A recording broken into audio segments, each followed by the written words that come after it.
สบายดีมาพบกันอีกแล้วเนาะ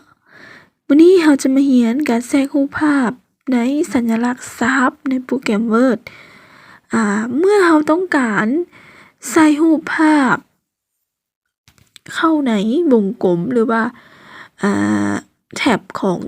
ซับกันเรามีวิธีขั้นตอนแนวใดเรามาเบิ่งพร้อมกันเลยขั้นตอนแรกให้เราคลิกไปที่ขอบวงกลมเนาะแล้วหลังจากนั้นให้เรามาเลือก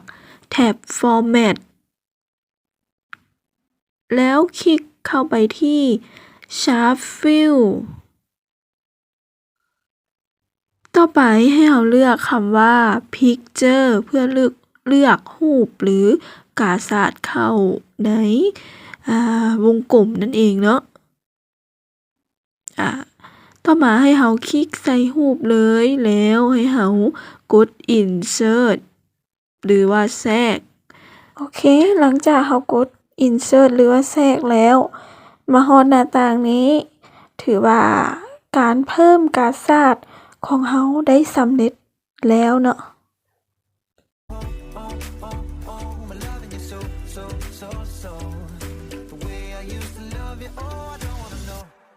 And every time I go